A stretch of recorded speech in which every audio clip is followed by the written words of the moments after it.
Hi everyone, welcome again to my channel, Math is Fun channel. Again, this channel is an educational channel to help you understand your lessons and mathematics. And also this channel is very intended to those who are doing the online classes out there and also those who are answering their module. This will help you understand your lessons in mathematics and of course to understand the basic concept of what you are doing. Okay, and of course this will help you improve your performance in mathematics. So I know that this video discussion is very helpful to you. So please subscribe my channel and please share this one to your friends out there so that you will also spread the learning or of course the knowledge. And for today's video discussion, we're going to continue of what we have started in the chapter 3 part 1. So we stopped there due to some issues in computer rather or connection. So we will continue the discussion about the if then statement, or we are still in problem solving and reasoning. So we mentioned last time, or we stopped in here, the if-then statement and converses. So last time we talked about if-then statement and converses. So conditional is a statement in mathematics that consists of a hypothesis and conclusion. So these statements are usually represented the if-then statement. And of course, hypothesis is an assumption or things or facts that are assumed to be true. And of course, this can be found in the conditional statement, which is the if part. And of course, the conclusion is the one that what needs to be proven or established or true. And it can be found in the then statement, in a conditional statement. And I mentioned also a converse statement. A converse statement of a given conditional statement is the reverse of the if then statement. So we interchange the if then statement to then statement, and then from the then statement to if statement. So that's how we do the converse statement, and we ended up in here in biconditional statement. So when we say biconditional statement, it is a statement that combines both conditional and its converses, so with the phrase if and only if, or we abbreviate it as IFF. So again, a biconditional statement is a combination of a conditional and its converse. So it is represented by a if and only if statement, or abbreviated as IFF. So I hope you'll be able to recognize these terms that I just mentioned. So now to proceed in the if-then statement and converses, let's have an example. Transform the following conditionals to if-then statement and point out the hypothesis rather, and the conclusion. So example, we have the statement, a segment has only 1 point. So how will you convert this statement into if then statement, or into an if then statement? So for a solution, the if then form is, if a given statement, I will highlight the if then form, if a given if a segment is given, then it has only one midpoint. So you can rephrase it from only 1 point. You can add it or have it like this.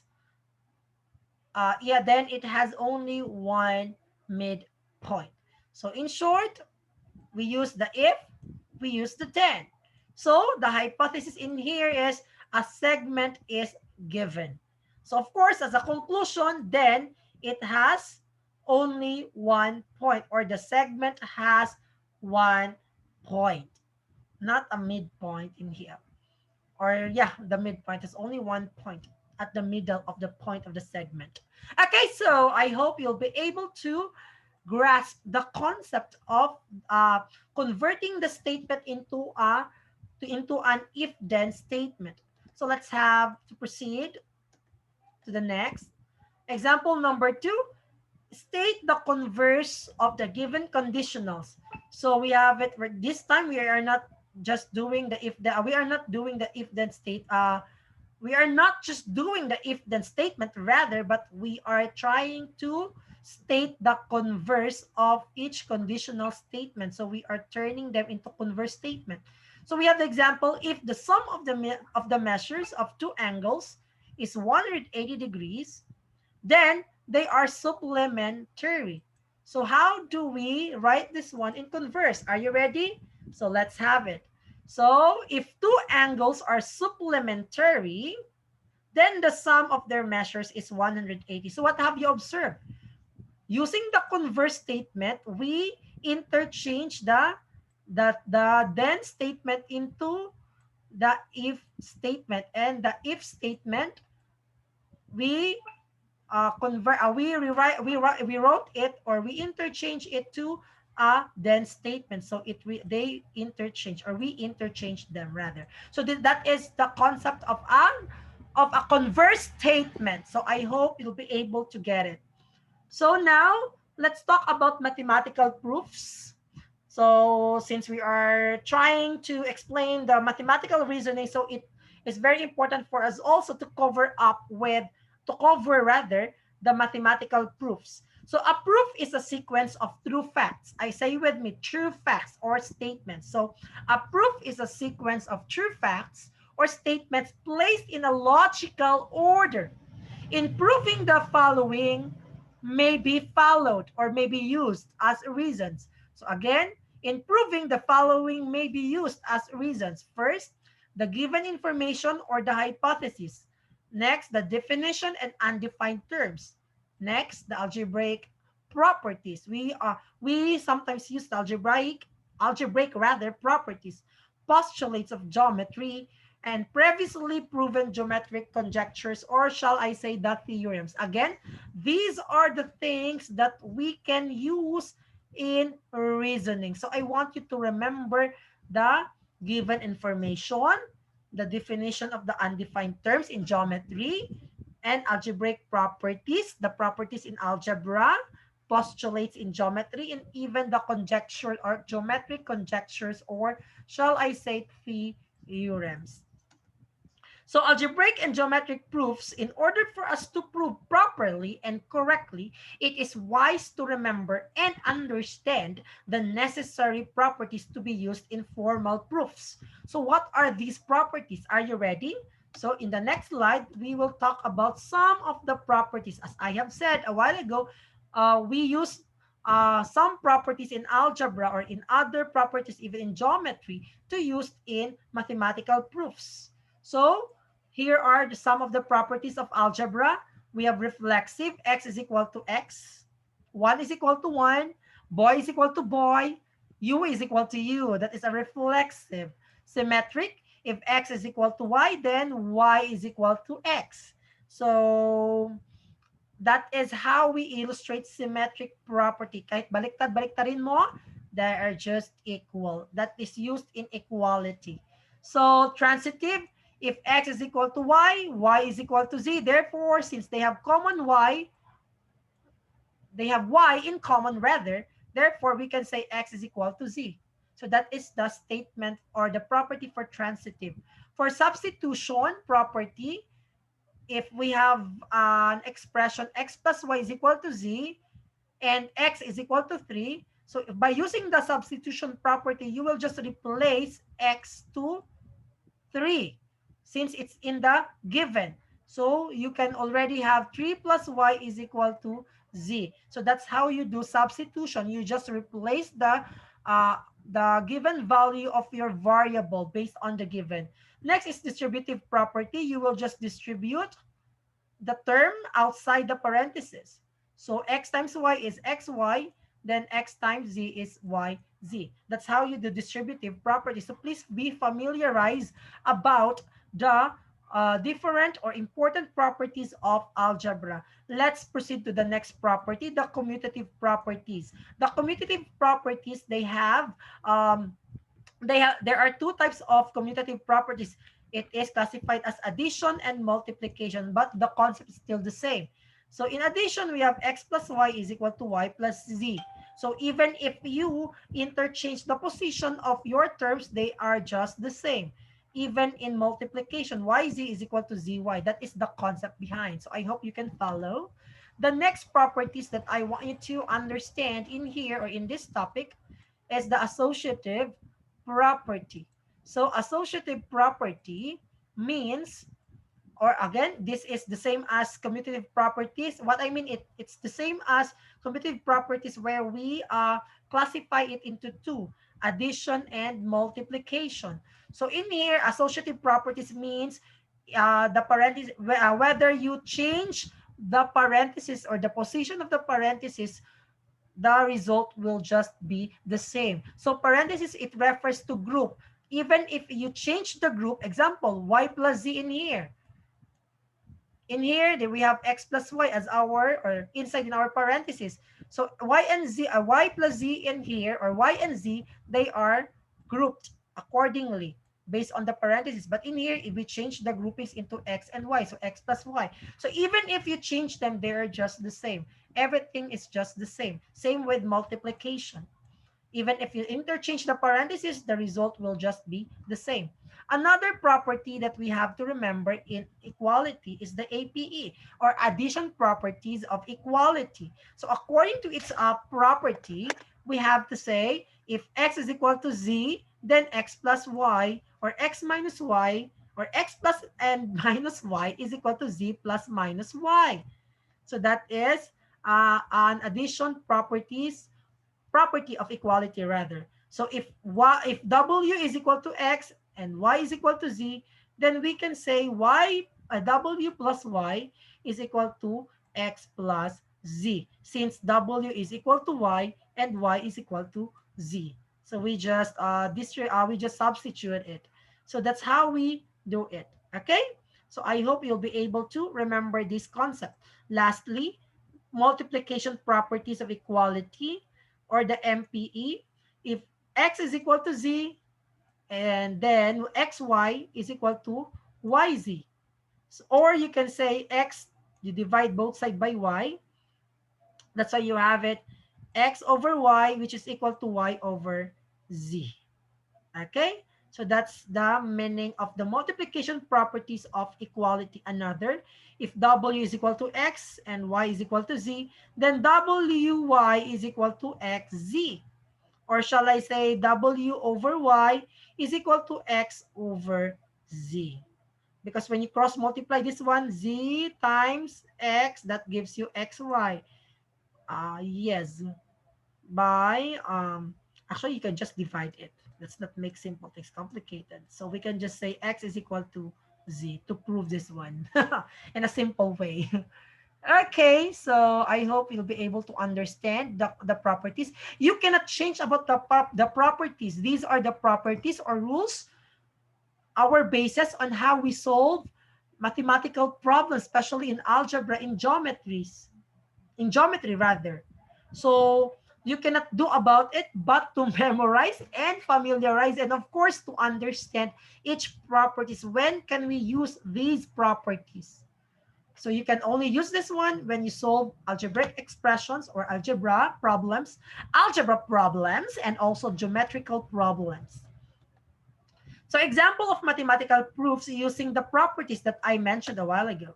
So example in here, see, let's have an example to understand it clearly, the properties. Find the value of x in 2 times the quantity of x plus 1 is equal to 6x plus 4. So we have the statements. So the statement is based on the given.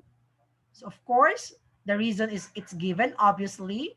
So we have now 2x plus 2 is equal to 6x plus 4. So how did we get this 2x plus 2? We remove the parentheses. How? Using the distributive property. So that is our reason. So next is we are going to solve or combine like terms. So what we did here, we have to eliminate 2. How to eliminate 2? We subtract it by -2 to both sides, as you can see. Applying the addition property of equality. Why is it there is -6x, sir? because the 6x will be combined to like terms. So by combining, we have to transfer it to the right, to the left side of the equation. So how to transfer it? By applying the addition property of equality. So from 6x, we have to remove it here in the right side of the equation by subtracting it by itself. And of course, subtracting it to the left side. So what will you do to the right side will be the same thing as how you do it in the left side of the equation. So you have it, this one will be eliminated. And of course, negative 2 and positive 2 will be eliminated. So what will remain here, we have 2x minus 6x is equal to 4 minus 2. Again, we got this one. The reason is applying the APE or addition property of equality. So of course, to solve this one, 2x minus 6x, that is negative 4x. As you can see, number 4. 4 minus 2 is 2. So what remains here, our negative is negative 4x is equal to 2. And applying the multiplication property of equality, you can multiply them by negative 1/4 or negative 1/4 to both sides of the equations. So actually, the easier one is like this. From negative 4x that you have, I will show you the easier one. This is something like complicated. You divide both sides by negative 4. This is still part of the MPE or multiplication property of equality. So we have it x is equal to negative 1/2, which is our final answer. We got our final answer by simplifying. Of course, simplification is the term for your reason. So I hope you'll be able to grasp the concept in here so that we can proceed to the next. Geometric properties, as you can see, these can be used in proving or making proofs. So the following properties may be used to justify proof of some mathematical statements. So we can use reflexive property, remember? So this is just only in geometry. A while ago, that was the properties in algebra, where properties in algebra rather. So we have AB is congruent to CD. And then for symmetry, we have AB is congruent to CD, given statement, and then for given, and then the statement now is CD is congruent to AB. So for transitive, we have AB is congruent to CD, and if CD is congruent to EF, then we can say AB is equal to or congruent to EF. For addition property of equality, in geometry, we have it here. If AB is congruent to CD, then we can have AB plus and minus EF is equal to CD plus and minus EF. So say same in here for given number 2, AB is equal to CD and EF is equal to GH. Then we can say that AB plus and minus EF is equal to CD plus and minus GH. So I hope you'll be able to grasp the concept, okay? So now, Next, let's proceed. Another things that we can use in proving geometrical properties, we have it here, the definition of congruent segments or dots. So if AB is congruent to CD, then we can say AB is equal to CD. They're just the same. So AB is equal to CD. It's just the same as AB is congruent to CD. So they're just the same. It shows congruence. Congruence means they are equal and the same. Definition of betweenness. So in betweenness, when you add, of course, AB and BC, when you add the two line segments, of course, it will form one line segment, which is AC. Okay, that's what it meant. The definition of midpoint that you can use, of course, midpoint divides the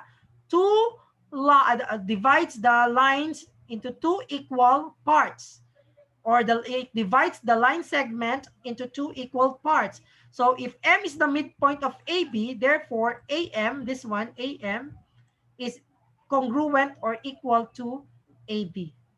What? What is your reason? Because of the definition of midpoint. So I hope you'll be able to get its concept. So now let's go over more of geometric properties.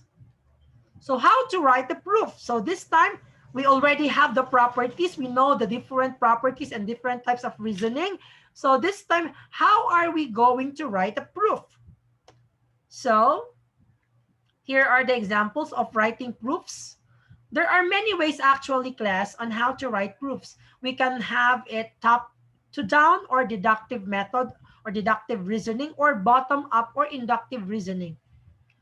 Deductive means from complex to simple, and you can also do the inductive way of reasoning or proving, which is the inductive means from simple to complex. So let's have an example. Prove the following using formal proof. So given y is equal to, or y is the midpoint of xz, then xy is now congruent to ab. So prove that xy, this one, is congruent to AB. So this is our task. So we have here the statements that we need to provide. And of course, from the statements, you have to provide also a reason, or you provide reasons. So first statement, y is the midpoint of xz. We take this one from, we took this one rather from the given. So you can use the given as first statement. Okay, do not forget, you can use the given as your first statement.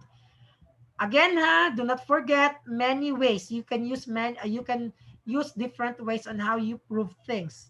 The minimum is 3. There are 3 statements and 3 reasons. That's our minimum in our class. So you don't need to provide 4 statements and reasons if necessary. But for our limitation, we can use a minimum of 3 statements and 3 reasons. So second statement, we have xy is congruent to yz. Of course, we can use this one using the definition of midpoint as our reason. And then, of course, yz is congruent to ab. That is, again, part of our given. We don't need to provide any reason because the given already provided us the reason. Next is xy is congruent to AB using a transitive properties of equality or in geometry. So transitive property. So now you already proved that xy is congruent to AB. So that's how you do proving. So I hope you can please memorize the table on how we, table of proof, the content and the steps on how we do it, so that you can do it by yourself also in the next, in our activities.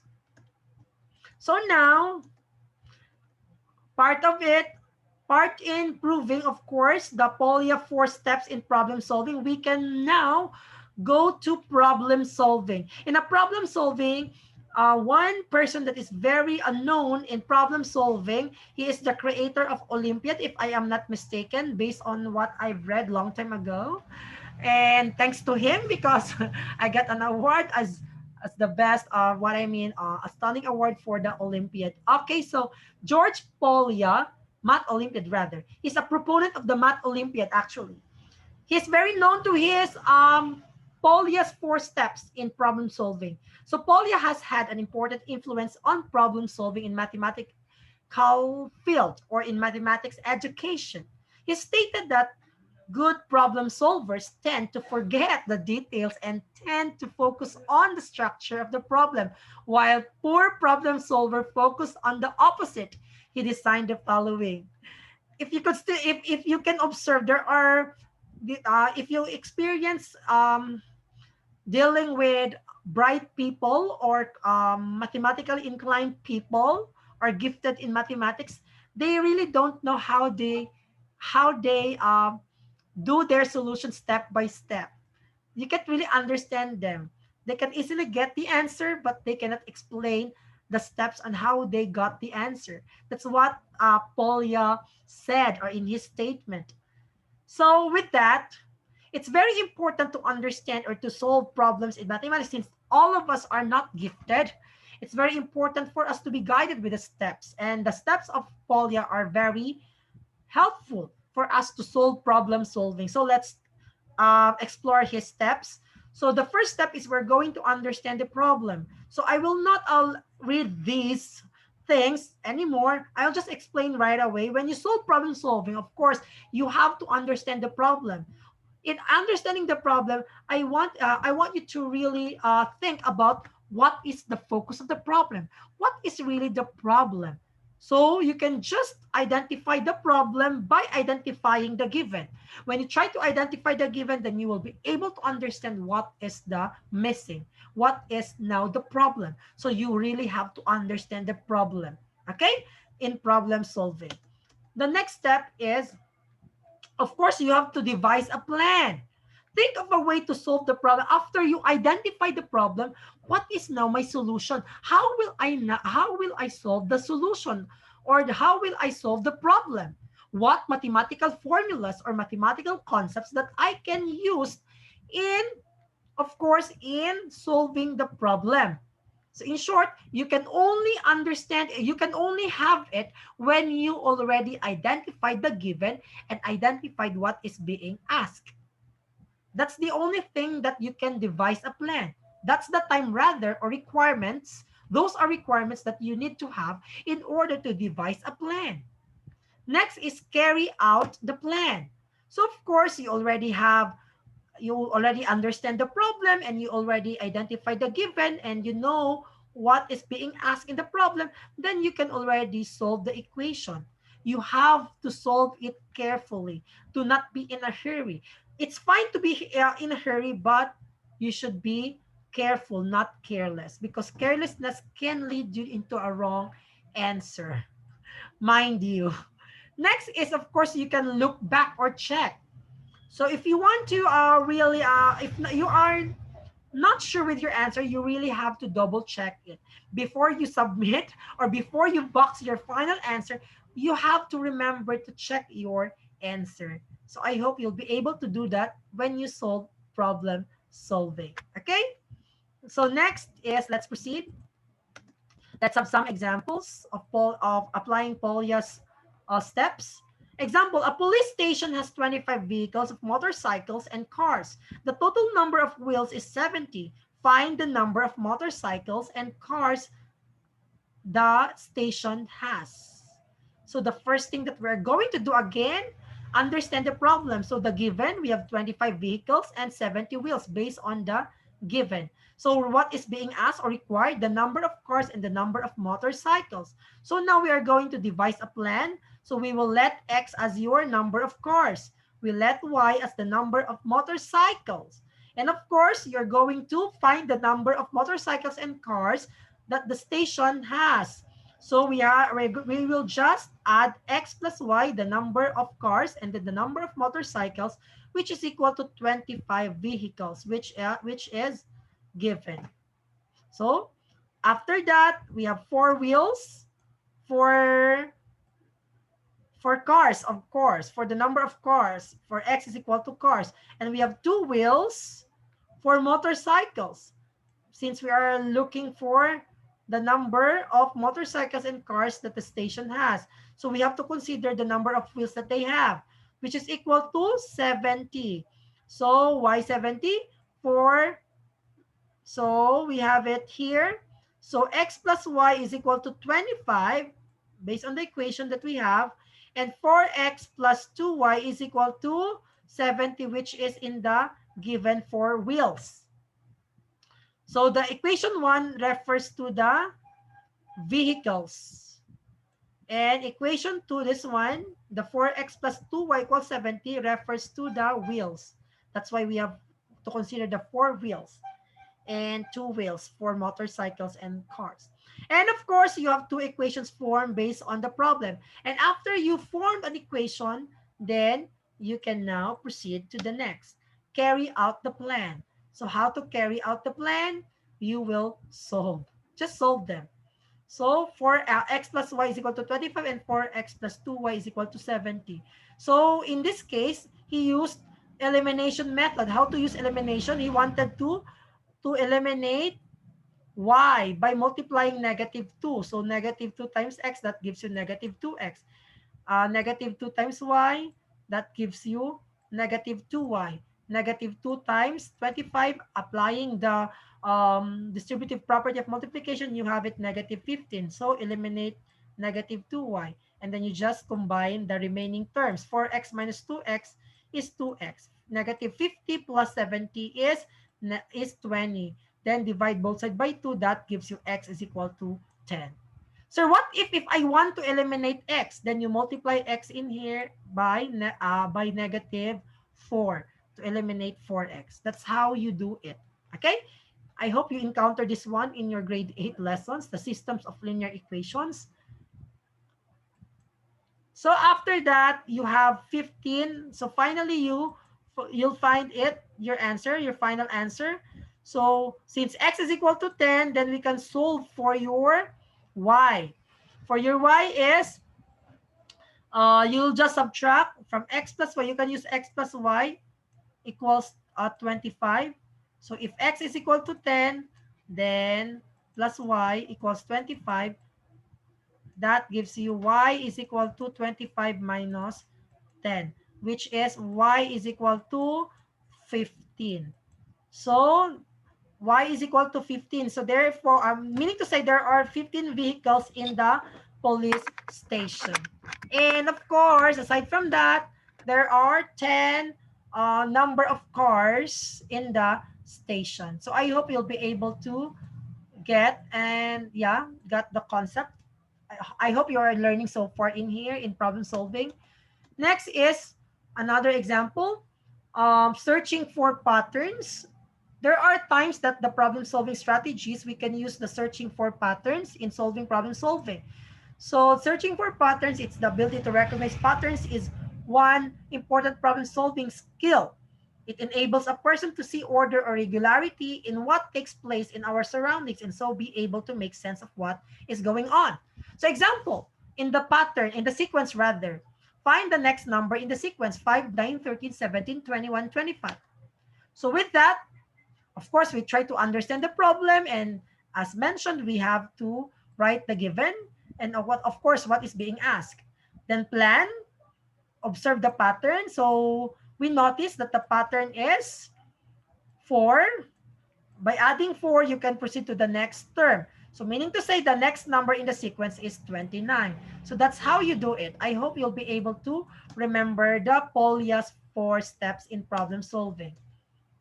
Another example, working backward. A strategy that starts at the end of the problem and works backward. So how will we do it? Let's have an example.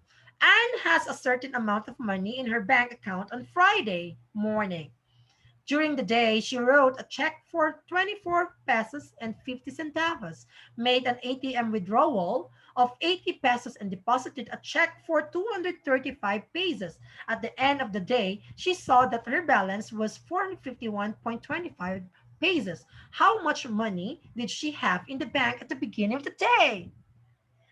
First thing that we're going to do is we're going to understand the problem. And of course, the given are, we have 24.50 pesos for the check. ATM withdrawal is 80 pesos and check deposit is 235 pesos. And what is being asked in here is the money she had in the bank at the beginning of the day. So devise a plan. Start with 451.25, subtract 235, and add 80 pesos, and then add 24 pesos and 50 centavos.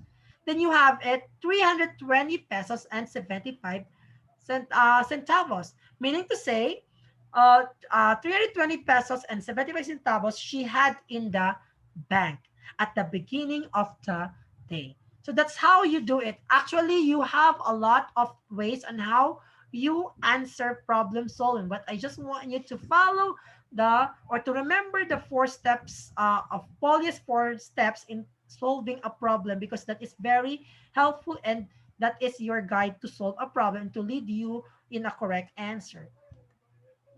Another problem solving that we have is trying to draw a pictures or using diagrams or pictures or sketching the diagrams in order to visualize and understand what is being asked in the problem. So a problem can be solved by means of a figure, a diagram, or a graph. This is very applicable in geometry. So example, two cars left at 8 a.m. from the same point, and one traveling east at 50 meter per hour and the other traveling south at 60 meters per hour.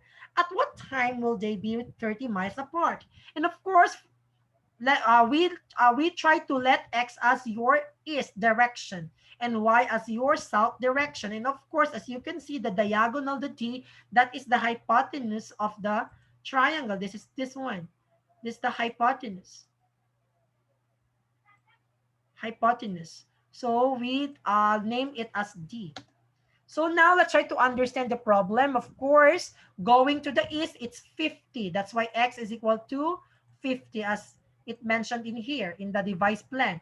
And since the car is going to the south, 60 meter per hour, so that is your 60.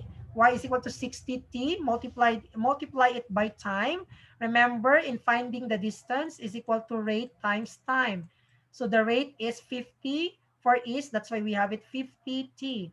And for your y, for your south, RT. So your rate is 60, so 60t. So we change D for your east as X. For your Y, your D, for your D, your south, your D is changed into Y. So do not be confused with that. And we follow the formula of Pythagorean theorem. So D is equal to the hypotenuse, which is your C, represented now as D, is equal to the square root of x squared plus y squared. So you will just substitute 50 squared, this one, 50 squared plus 60 squared. Then you add it. What is 50 squared? 50 squared is 2,500. So we have it 2,000 square root of 2,500 plus your y is 60. 60 squared is, what is 60 squared? 3,600. So when you add them, 3,600 plus 2,500, that gives you 6,000, square root of 6,100. What is, and then get its square root. What is the square root of 6,100? That gives you 78.10. That is for the D. Since we are not looking for, D is given, sorry. So since D is given, then we now find the time. Sorry, I thought D is missing. So since D is given, which is equal to 300 miles, by solving, we now find the time at which D is equal to 300 miles. Again, we're looking for the time, not for the D. Sorry. So applying the formula, this one, square root of x squared plus y squared is equal to 300. Then square both sides. So you will square both sides. So to square both sides, that gives you x squared plus y squared equals 300 squared. Then you substitute what is your x? Your x is your 50t. That's why we have 50t squared. Your y is 60t. That's why you have 60t squared. Then after that, you will solve for the equation, applying the quadratic equation. And then your time now is 3.84 hours. So this is a quadratic equation problem. So now the two cars will be 300 miles apart at 8 a.m. plus 3 hours and 51 minutes, which is equivalent to 11:51 a.m. So now another way of Polya's steps in problem solving is using or making lists and tables. So the method of make a table is helpful when solving problems involving numerical relationships. Let's go over to the example. Understand the problem. An algebra test consists of 10 multiple choice questions. 10 points are given for each correct answer, and 3 points are deducted for each incorrect answer. If Joshua did all questions and scored 48, how many incorrect answers did he have? So given 10 questions answered, score is 48, then 10 points for each correct answer, and 3 points deducted for each incorrect answer. And then what is being asked is the number of correct answers. So as you can see there, you can devise now a formula or a plan. We have the number of correct answers, which is represented by your x, plus the number of incorrect answer, which is represented by your y, which is equal to 10. So your score is equal to 10x minus 3y. That is your formula. This is now your formula. I'll highlight 10x minus 3y. This is your formula. So now you can carry out the plan. So you can just substitute from based on the given. So number of correct answers, which is x, from 10 to 3. And of course, number of incorrect answer, you will just have it from 0 to 7. And then, of course, you can already substitute it here in the formula, and that gives you, if your x is 10 and your y is 0, that gives you 100, so on and so forth until 9.